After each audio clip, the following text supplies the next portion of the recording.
దేశవ్యాప్తంగా 80వ స్వాతంత్ర వేడుకలు అంబరాన్నంటాయి. గల్లీ గల్లీలో త్రివర్ణ పతాకం రెపరెపలాడింది. వందే మాతరం, జై హింద్ నినాదాలతో దేశం మొత్తం మార్మోగింది. ఢిల్లీలోని ఎర్రకోటపై ప్రధాని మోదీ త్రివర్ణ పతాకం ఎగురవేశారు. ప్రజలందరూ ఉత్సాహంగా స్వాతంత్ర దినోత్సవంలో పాల్గొన్నారు.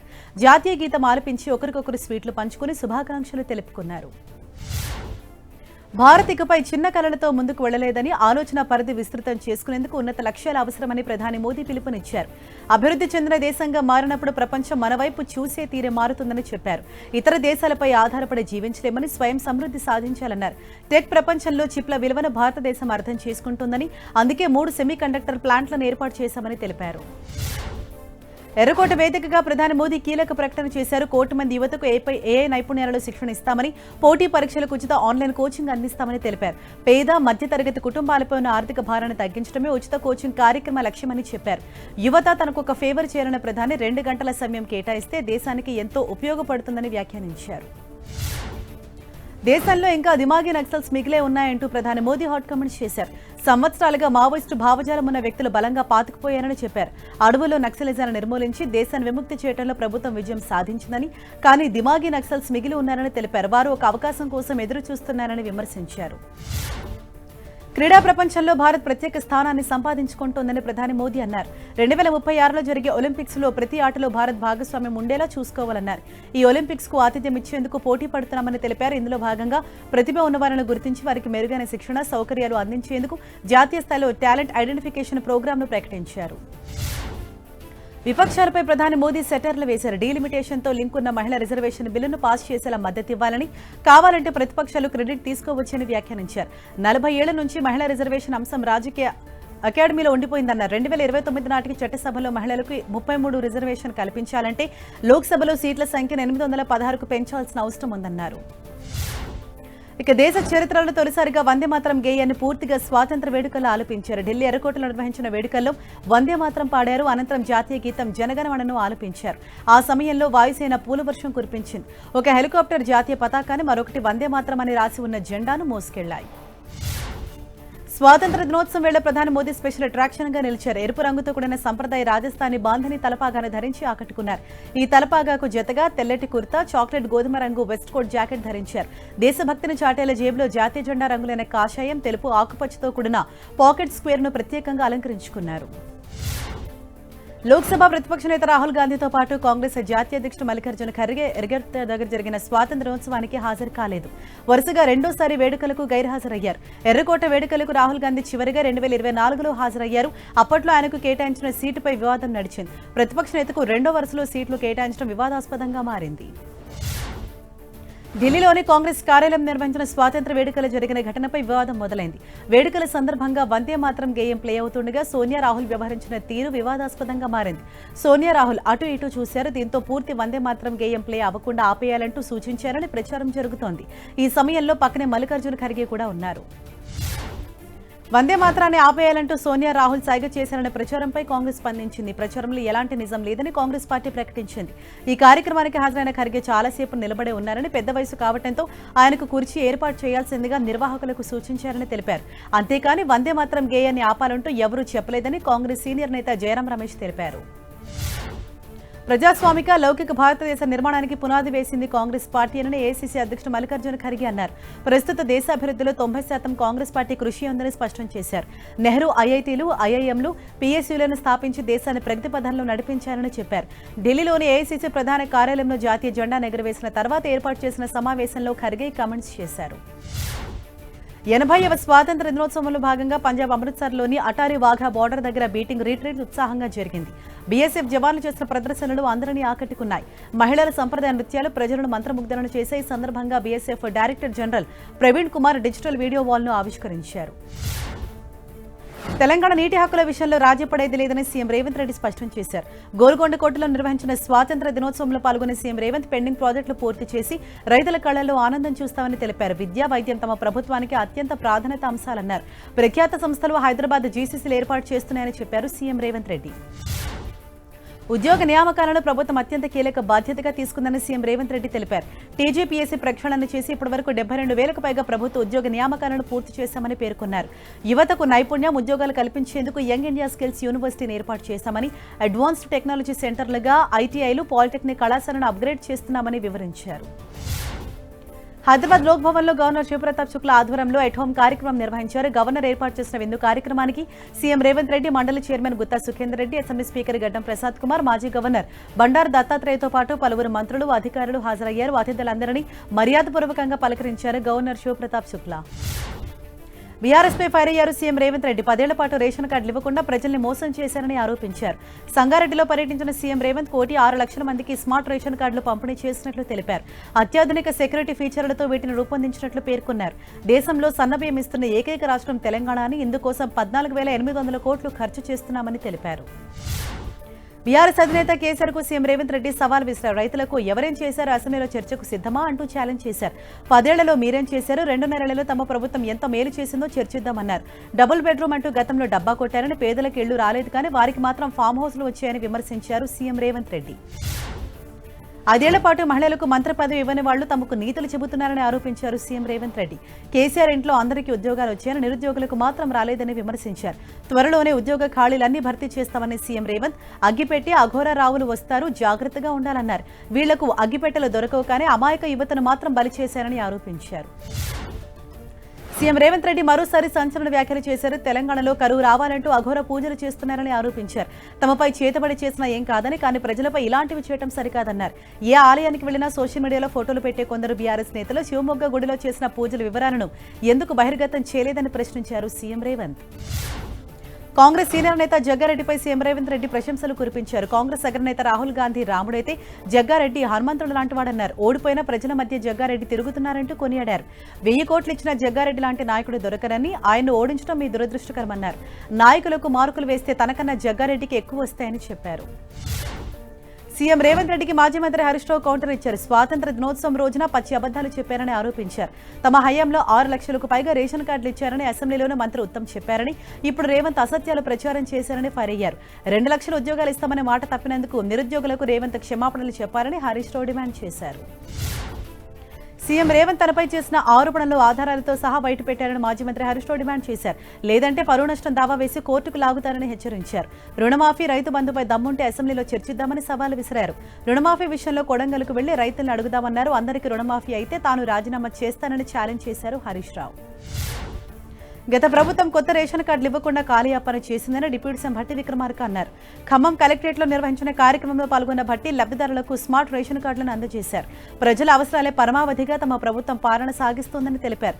మహిళా సాధికారిత లక్ష్యంగా మహాలక్ష్మి పథకం ద్వారా ఆర్టీసీ బస్సులు ఉచిత ప్రయాణ సౌకర్యం కల్పిస్తున్నామని చెప్పారు. స్మార్ట్ రేషన్ కార్డుల అంశాన్ని రాద్ధాంతం చేయొద్దని మంత్రి ఉత్తమ్ కుమార్ రెడ్డి అన్నారు. అరకొరగా ఇచ్చిన వాళ్లు, అసలు ఇవ్వని వారు కూడా కమెంట్స్ చేస్తున్నారని మండిపడ్డారు. తమ ప్రయత్నాన్ని విమర్శించడం మానేసి అభినందించారని సూచించారు. రాష్ట్ర వ్యాప్తంగా 3,42,00,000 మందికి స్మార్ట్ రేషన్ కార్డులు ఇస్తున్నట్లు చెప్పారు. పారదర్శకత కోసమే వీటిని పంపిణీ చేశామని తెలిపారు మంత్రి ఉత్తమ్. తెలంగాణ ప్రభుత్వం ఇస్తున్న స్మార్ట్ రేషన్ కార్డులపై కేంద్ర మంత్రి బండి సంజయ్ ఫైర్ అయ్యారు. స్మార్ట్ రేషన్ కార్డులపై సీఎం, మంత్రుల ఫోటోలు ఎందుకని ప్రశ్నించారు. రేషన్ బియ్యం ఉచితంగా కేంద్ర ప్రభుత్వం ఇస్తుంటే మరి మోదీ ఫోటో ఎందుకు పెట్టడం లేదని ప్రశ్నించారు. కేంద్రం ఇచ్చే బియ్యం అవసరం లేదా అని ప్రశ్నించారు. తెలంగాణ జనాభా 3.5 కోట్లుంటే 3,43,00,000 మందికి ఉచితంగా బియ్యం ఇస్తారా అని ప్రశ్నించారు. ఆదిలాబాద్ లో జరిగిన రేషన్ కార్డుల పంపిణీ కార్యక్రమంలో రసాభాస జరిగింది. ఎంపీ గోడం నగేష్, ఎమ్మెల్యేలు పాయల్ శంకర్, వెడ్మా బొజ్జు, పటేల్ ముందే బీజేపీ, కాంగ్రెస్ కార్యకర్తలు బాహాబాహికి దిగారు. మోదీ ఫోటోలున్న ప్లకార్డులతో కార్యక్రమానికి వచ్చిన బీజేపీ శ్రేణులు రేషన్ కార్డులపై ప్రధాని మోదీ ఫోటోలు పెట్టాలంటూ డిమాండ్ చేశారు. బీజేపీ కౌన్సిలర్లను స్టేజ్ పైకి పిలవకుండా ప్రోటోకాల్ ఉల్లంఘించారని ఆరోపించారు. గత ప్రభుత్వాలు శంకుస్థాపనకే పరిమితమైతే తాము ప్రారంభోత్సవాలు చేస్తున్నారని మంత్రి పొంగులేటి శ్రీనివాస్ రెడ్డి అన్నారు. హన్మకొండ జిల్లా పరకాలలో సీఎం రేవంత్ రెడ్డి పర్యటన ఏర్పాట్లను పరిశీలించిన మంత్రి పొంగులేటి ప్రజాప్రభుత్వంలో పేదలకు అన్ని సంక్షేమ పథకాలు అందుతున్నాయని తెలిపారు. రాష్ట్రంలో అభివృద్ధి ఎక్కడా కుంటుపడకుండా చూస్తున్నామని చెప్పారు. 100 పడకల ఆసుపత్రి విజయవంతంగా పూర్తి చేసినట్లు వెల్లడించారు. ఎల్నిలో ప్రభావంతో వర్షాలు సరిగ్గా లేక పంటల సాగుకు ఇబ్బందులు ఏర్పడ్డాయని మంత్రి తుమ్మల నాగేశ్వరరావు అన్నారు. ఖమ్మం జిల్లా అశ్వాపురం మండలం సీతారామ పంప్ హౌస్ దగ్గర మోటార్ స్విచ్ ఆన్ చేసి రాజీవ్ లింక్ కెనాల్ ద్వారా నీళ్లు విడుదల చేశారు. 3 ఏళ్ల పాటు ఎత్తిపోతల పథకాల నెలాఖరులోపు పూర్తి చేయాలని అధికారులను ఆదేశించారు. నీళ్ల దగ్గర రాజకీయాలు చేస్తే ఊరుకునేది లేదని స్పష్టం చేశారు. బీజేపీ టార్గెట్ గా మాజీ మంత్రి కేటీఆర్ ఫైర్ అయ్యారు. స్వాతంత్ర పోరాటంతో సంబంధం లేనివారు దేశభక్తి పాఠాలు చెబుతున్నారని మండిపడ్డారు. దేశం కోసం ప్రాణాలు అర్పించిన వారిని అవమానపరుస్తున్నారని ఆరోపించారు. కులం మతం పేరుతో ప్రజలను రెచ్చగొడుతూ పబ్బం గడుపుకుంటున్నారని మండిపడ్డారు. తన ఫ్యామిలీ ఆస్తులు పెంచుకోవడానికి రేవంత్ 18 గంటలు పనిచేస్తున్నారని ఎద్దేవా చేశారు. కాంగ్రెస్ ఎమ్మెల్యే కోమటిరెడ్డి రాజగోపాల్ రెడ్డి చేసిన ఆరోపణలపై బీఆర్ఎస్ వర్కింగ్ ప్రెసిడెంట్ కేటీఆర్ స్పందించారు. అభివృద్ధి పేరుతో కొందరు అధికారాన్ని అడ్డుపెట్టుకుని లక్షల కోట్లు దోచుకుంటున్నారంటూ రాజగోపాల్ రెడ్డి చేసిన వ్యాఖ్యలతో తాను పూర్తిగా ఏకీభవిస్తున్నానని తెలిపారు. ఆయన వ్యాఖ్యలు నిజమేనని చెప్పారు. తెలంగాణను రాహుల్ గాంధీ ఏఐసీసీ కేటీఎంగా మార్చుకున్నారంటూ తీవ్ర ఆరోపణలు చేశారు. నీళ్ల వాటా విషయంలో తెలంగాణకు అన్యాయం జరుగుతున్నా ప్రభుత్వం పట్టించుకోవట్లేదని మాజీ మంత్రి శ్రీనివాస్ గౌడ్ ఆరోపించారు. తెలంగాణలో ఉండాలంటే అధికారులు జాగ్రత్తగా ఉండాలని హెచ్చరించారు. జీఆర్ఎంబీ కేఆర్ఎంబీలో ఏపీ పెత్తనం నడుస్తోందని విమర్శించారు. రాష్ట్రంలో ఎవరికి పోస్టులు కావాలన్నా ఏపీ నుంచి పర్మిషన్ రావాలని వ్యాఖ్యానించారు. తెలంగాణ బీజేపీ అధ్యక్షుడు రామచంద్రరావు కీలక వ్యాఖ్యలు చేశారు. దేశంలో యువతను తప్పుదోవ పట్టించే ప్రయత్నాలు చేస్తున్నారని ఆరోపించారు. కొంతమంది విదేశీ శక్తులతో కలిసి దేశాన్ని విచ్ఛిన్నం చేయాలని చూస్తున్నారని, వీరికి కాంగ్రెస్ వత్తాసు పలకటం దురదృష్టకరమన్నారు. దక్షిణాది ఉత్తరాది అంటూ సీఎం రేవంత్ విభజించే ప్రయత్నం చేస్తున్నారని మండిపడ్డారు. రూలింగ్ పార్టీకి ఉన్న బాధ్యత ప్రతిపక్షానికి ఉండాలన్నారు. కాంగ్రెస్ అగ్రనేత రాహుల్ గాంధీపై బీజేపీ ఎంపీ లక్ష్మణ్ ఫైర్ అయ్యారు. ప్రతిపక్ష నాయకుడు రాహుల్ గాంధీ వెకిలి చేష్టలను ప్రజలు అసహించుకుంటున్నారని ఆరోపించారు. అంతర్జాతీయ దౌత్యం అంటే రాహుల్కి కనీస అవగాహన లేదని ఎద్దేవా చేశారు. బీజేపీ, ఆర్ఎస్ఎస్ మోదీ ప్రభుత్వాన్ని జోకర్లు అని రాహుల్ అభివర్ణించడంపై ఆగ్రహం వ్యక్తం చేశారు. ఇది దేశ ప్రజల్ని అవమానించడమే అన్నారు లక్ష్మణ్. జడ్చర్ల ఎమ్మెల్యే అనిరుద్ రెడ్డి కీలక వ్యాఖ్యలు చేశారు. కొందరు అధికారుల కమిషన్ల కోసం ప్రజలను ఇబ్బందులు పెడుతున్నారన్నారు. అధికారులు కమిషన్లు అడిగితే తన దృష్టికి తీసుకురావాలని కోరారు. ఉద్దండాపూర్ ప్రాజెక్టు విషయంలోనూ అధికారులు అక్రమాలకు పాల్పడ్డారని, రెవెన్యూ అధికారులకు అప్పటి ఎమ్మెల్యే వత్తాసు పలికినట్లు చెప్పారు. వీరంతా గత ప్రభుత్వ హయాంలో అవినీతికి పాల్పడ్డ వాళ్లేనని ఆరోపించారు. వైసీపీ ఏపీలో విధ్వంసం సృష్టించిందని సీఎం చంద్రబాబు ఆరోపించారు. రాష్ట్రాన్ని 30 ఏళ్లు వెనక్కి నెట్టారని మండిపడ్డారు. అమరావతిలోని రాయపూడి పరేడ్ మైదానం నిర్వహించిన స్వాతంత్ర వేడుకల్లో పాల్గొన్న సీఎం పాలకులుగా కాదు ప్రజా సేవకులుగా పనిచేస్తున్నామని తెలిపారు. విధ్వంసం నుంచి వికాసం వైపు అడుగులు వేస్తున్నామన్నారు. కూటమి ఐక్యత, కేంద్ర సహకారంతో ఏపీకి ఊపిరి పోశామన్నారు సీఎం చంద్రబాబు. వికసిత్ భారత్ స్వర్ణాంధ్ర 2047 లక్ష్యాలను అందుకునే దిశగా అడుగులు వేస్తున్నామని సీఎం చంద్రబాబు పేర్కొన్నారు. 80 ఏళ్ల క్రితం స్వేచ్ఛ సాధించుకున్నామని, వచ్చే 20 ఏళ్లలో ప్రపంచాన్ని గెలవాలని పిలుపునిచ్చారు.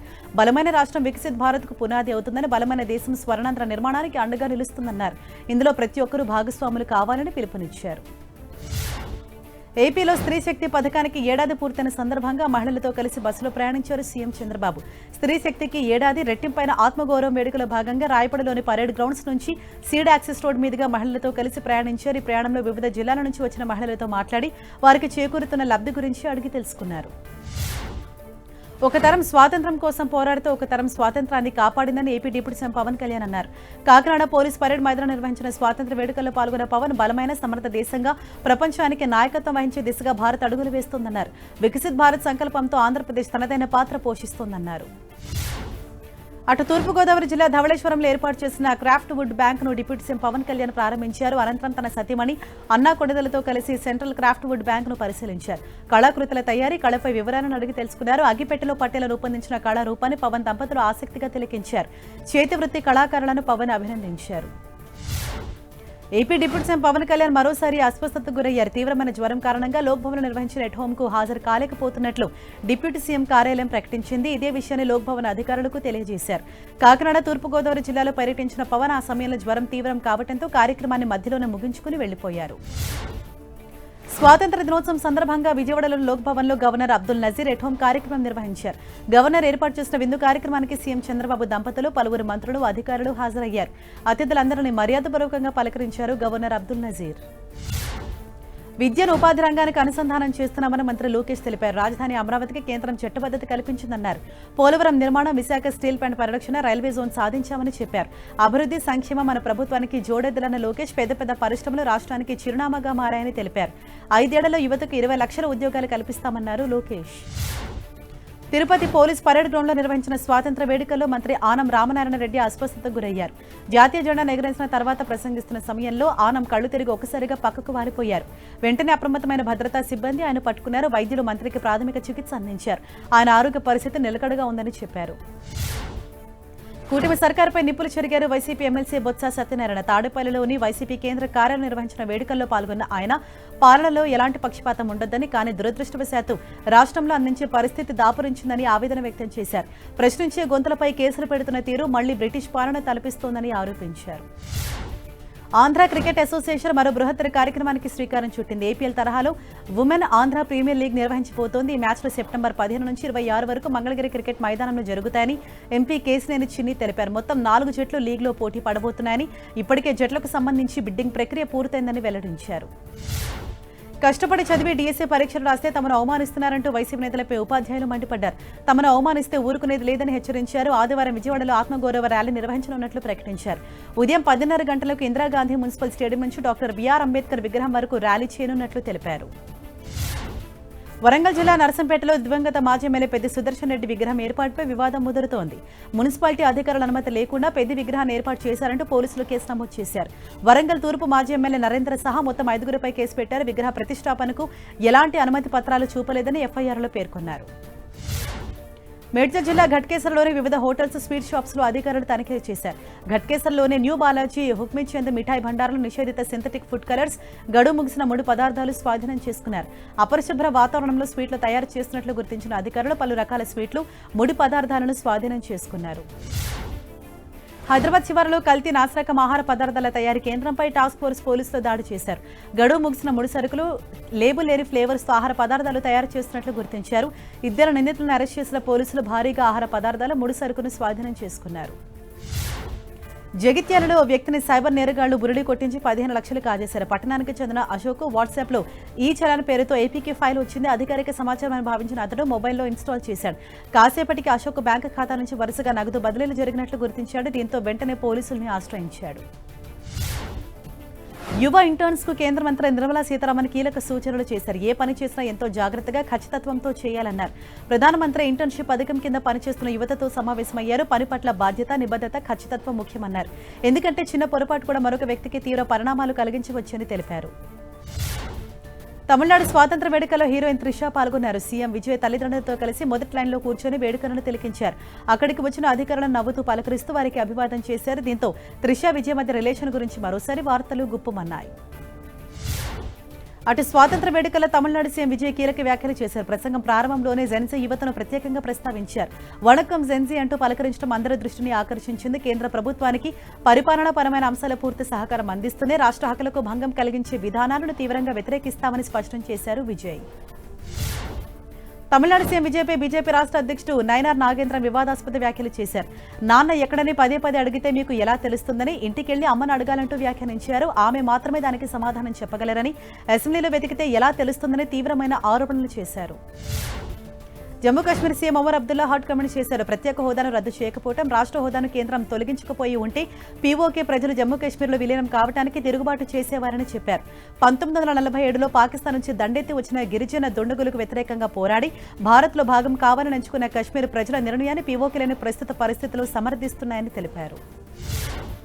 భారత్ను సంతోషకరమైన, సంపన్నమైన, సురక్షితమైన దేశంగా తీర్చిదిద్ది విశ్వగురుగా నిలపాలని ఆర్ఎస్ఎస్ చీఫ్ మోహన్ భగవత్ పిలుపునిచ్చారు.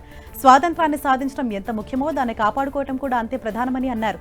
అయితే లక్ష్యానికి వ్యతిరేకంగా అనేక మంది శక్తులు పనిచేస్తున్నాయని వ్యాఖ్యానించారు. ఎలాంటి సవాళ్లు ఎదురైనా దేశ సిద్ధాంతాలను వదులుకోకుండా ఎదుర్కోవాలన్నారు. ఆర్ఎస్ఎస్ పై కర్ణాటక మంత్రి ప్రియాంక ఖర్గే ఫైర్ అయ్యారు. ఏ స్వాతంత్ర పోరాటంలో ఆర్ఎస్ఎస్ భాగస్వామ్యం అయిందని ప్రశ్నించారు. స్వాతంత్ర సంగ్రామంలో ప్రాణత్యాగం చేసిన 500 మంది కాంగ్రెస్ నేతల పేర్లను తాను చెప్పగలనని, ఆర్ఎస్ఎస్ నుంచి కనీసం 50 మంది పేర్లనైనా చెప్పగలరా అని ఖర్గే సవాల్ విసిరారు. దేశ విభజన అనంతరం చోటు చేసుకున్న మత ఘర్షణలకు ఆర్ఎస్ఎస్ కారణమని ఆరోపించారు. కాంగ్రెస్ అగ్రనేత రాహుల్ గాంధీ టార్గెట్ గా బీజేపీ ఎంపీ నిషికాంత్ దూబే విమర్శలు గుప్పించారు. మోదీ హక్ పాలసీపై విమర్శించిన రాహుల్ కు స్ట్రాంగ్ కౌంటర్ ఇచ్చారు.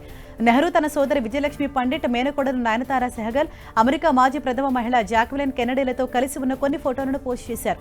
దీనిపై కాంగ్రెస్ పార్టీ తీవ్రంగా స్పందించింది. గుజరాత్లోని అహ్మదాబాద్లో ఎన్ఎస్యూఏ కార్యకర్తలు ఆందోళన చేశారు. ఉత్తరాఖండ్ రామ్లీలా మైదానంలో కాంగ్రెస్ అధ్యక్షుడు ఖర్గే ప్రసంగించిన తర్వాత శుద్ధీకరణ చేయటాన్ని వ్యతిరేకిస్తూ నిరసన తెలిపారు. ఆందోళనకారులను పోలీసులు అదుపులోకి తీసుకునేందుకు ప్రయత్నించగా స్వల్ప ఉద్రిక్తత చోటు చేసుకుంది. విద్యార్థుల నిరసనలు, ప్రభుత్వ ఉద్యోగుల నియామక ప్రక్రియపై యోగ గురువు రామ్దేవ్ బాబా సంచలన వ్యాఖ్యలు చేశారు. దేశవ్యాప్తంగా పెరుగుతున్న నిరసనలు, గందరగోళం విద్యా ఉపాధి వ్యవస్థల్లో ఉన్న తీవ్రమైన లోపాలను సూచిస్తున్నాయన్నారు. పాఠశాలలు, కళాశాలలో ఇప్పటికీ కనీస సౌకర్యాలు లేకపోవడంతో విద్యార్థులు వీధుల్లోకి వస్తున్నారని, పేపర్ లీక్ ఘటనలు ఆందోళన కలిగిస్తున్నాయని చెప్పారు. కాంగ్రెస్ జనతా పార్టీ అధికారిక ఇన్స్టాగ్రామ్ ఖాతా కొద్దిసేపు నిలిచిపోవడంపై ఆ పార్టీ వ్యవస్థాపకుడు అభిజిత్ దీప్కే స్పందించారు. స్వాతంత్ర దినోత్సవం రోజున తమ గొంతును అణిచివేసే ప్రయత్నం జరిగిందని ఆరోపించారు. ఉదయం 6:16 ఖాతా తొలగించారని తెలిపారు. ఇలాంటి చర్యలకు తాము భయపడమని దీప్కే పేర్కొన్నారు. తమను అడ్డుకోవాలనుకునే వారు స్వాతంత్ర దినోత్సవాన్ని ఎంచుకోవడం సిగ్గుచేటని విమర్శించారు. దేశవ్యాప్తంగా ప్రభుత్వ పాఠశాలల పరిస్థితి ఏ పార్టీ అధికారంలో ఉన్నా మారటం లేదని సీజేపీ వ్యవస్థాపకుడు అభిజిత్ దీప్కే అన్నారు. మహారాష్ట్ర హింగోలి జిల్లాలోని తన సొంత గ్రామమైన సంతూక్ పింప్రే నుంచి స్కూల్ ఠీక్ కరో ప్రచారాన్ని ఆయన ప్రారంభించారు. పాఠశాలలో మౌలిక వసతుల కల్పనపై తల్లిదండ్రులు, గ్రామస్తులు, సర్పంచ్లు సామాజిక తనిఖీలు చేసి నిలదీయాల్సిన సమయం వచ్చిందని పిలుపునిచ్చారు. నల్సార్ యూనివర్సిటీకి సంబంధించిన వివాదం కొనసాగుతోంది. తమను ఎన్రోల్ చేసుకోకుండా నిషేధం విధించిన Bar Council of India chairperson Manan Kumar మిశ్రాపై నల్సార్ విద్యార్థులు ఆగ్రహం వ్యక్తం చేశారు. మనన్ కుమార్ మిశ్రా తమకు క్షమాపణలు చెప్పాలని డిమాండ్ చేశారు. దీంతో ఆయన సారీ చెప్పారు. కేరళలోని ప్రసిద్ధ శబరిమల అయ్యప్ప ఆలయం ఆదివారం తెరుచుకునుంది. చింగం మాస పూజల నిమిత్తం ఆలయాన్ని తెరుస్తున్నామని, భక్తులకు సౌకర్యాలు కల్పించేందుకు ట్రావెన్కోర్ దేవస్థానం బోర్డు, కేఎస్ఆర్టీసీ తగిన ఏర్పాట్లు చేస్తున్నాయని అధికారులు తెలిపారు. మలయాళ నూతన సంవత్సర ఆరంభాన్ని పురస్కరించుకుని ఈ నెల 17న ఉదయం 5 గంటల నుంచి భక్తులకు దర్శనం కల్పిస్తారు. అనారోగ్యకరమైన అన్లాక్ డైరీ ఉత్పత్తులు అన్నింటిపై ఉత్తరప్రదేశ్ ప్రభుత్వం నిషేధం విధించింది. మేరకు యూపీ ప్రభుత్వం ఆదేశాలు జారీ చేసింది. దీని ప్రకారం నెయ్యి, పనీర్, ఖోవాతో పాటు అన్ని రకాల అన్లాక్ డైరీ ఉత్పత్తుల్ని రాష్ట్రంలో నిషేధం విధించారు. ఇకపై పాలతో తయారయ్యే సహజ సిద్ధమైన ఉత్పత్తుల్ని మాత్రమే రాష్ట్రంలో విక్రయించాలన్నారు. లేదంటే కఠిన చర్యలు తీసుకుంటామని హెచ్చరించారు. జైలులో ఉన్న సిక్కులను విడుదల చేయాలని జగ్తార్ సింగ్ హవారాకు పెరోల్ ఇవ్వాలని డిమాండ్ చేస్తూ కౌమీ ఇన్సాఫ్ మోర్చా గవర్నర్ హౌస్ వరకు పాదయాత్ర చేయాలని పిలుపునిచ్చింది. ముందుగా మొహాలీలోకి ప్రవేశించిన ఆ సంస్థ ప్రతినిధులు చండీగఢ్కు పాదయాత్రగా బయలుదేరారు. వారితో పాటు నిహంగులు పాదం కదిపారు. అయితే వారిని పోలీసులు అడ్డుకున్నారు.